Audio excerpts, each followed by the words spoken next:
Hello મિત્રો, આજે તમને જણાવી દેવાનો આપણો બ્લોગ અહીંથી ચાલુ કરીએ છીએ. આજે આપણે આવી ગયા છે ખેતરે અને ખેતરમાં આજે પાણી વાળવાનું છે.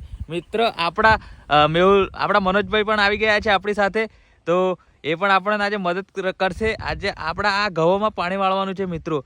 હમણાં વાગ્યા છે 9:30 અને આપણે અહીંથી બ્લોગ ચાલુ કરીએ છીએ. બન્યા રહેજો અમારા વિડીયોમાં. અને મિત્રો, ખેડૂત છે એટલે ખેતી તો કરવી જ પડે, અને ખેતી કરી હોય એટલે પાણી મૂકવાનું હોય, ખાતર નાખવાનું હોય, બધી જ સંભાળ લેવાની હોય છે. તો મિત્રો, આપણે આજે આવી ગયા છીએ આપણા ખેતરે અને આજે પાણી વાળવાના છીએ, તો બન્યા જ રહો. તો મિત્રો, આપણે અહીંયા આવ્યા છીએ કોતરે. જોઈ શકો છો તમે કોતરે. અહીંયા મોટર છે, અહીંથી પાણી આવે છે. જોઈ શકો છો, આ છે બોર્ડ, ખતરેવાલા બોર્ડ, અને આમની મોટર છે આ ભાઈની. તો મિત્રો, તમે જોઈ શકો છો, આ કંઈક પાણીની મોટર છે અને આ કોતરમાંથી પાણી આવે છે મિત્રો. તો આપણો ખેતર જોઈ શકો છો તમે.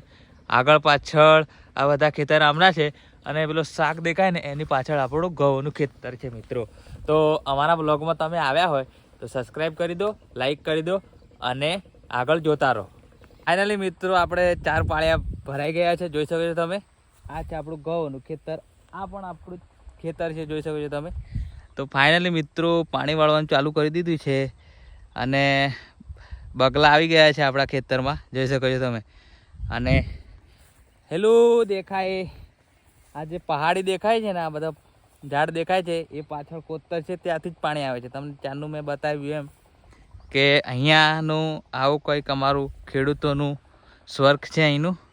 તો મિત્રો, કેવું લાગે છે કોમેન્ટ કરતા રહેજો. મિત્રો, તમે જોઈ શકો છો, આપણે પાણી વાળવાનું અડધું થઈ ગયું છે, હવે થોડું અડધું બાકી છે. અને આપણા નાના નાના મિત્રો મળી ગયેલા, એમની જોડે કોમેડી શૂટ કરી લીધું છે. અને ભૂખ પણ લાગી છે, પણ આ બધું પાણી વળાઈ જાય પછી આપણે ખાવા જવાનું છે. અને 2 કોમેડી શૂટ કર્યા, 2-3 પ્રમોશન વિડીયો કર્યા છે, અને ભેગું આપણે પાણી પણ વાળી રહ્યા છીએ.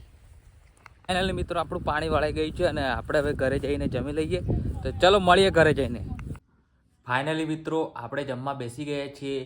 પાણી વાળીને થાકી ગયા, 2 વાગી ગયા છે અને આપણે મિત્રો જમવા બેસી ગયા છીએ. તો તમે જોઈ શકો છો, આપણું જમવાનું કંઈક આવું છે આજનું.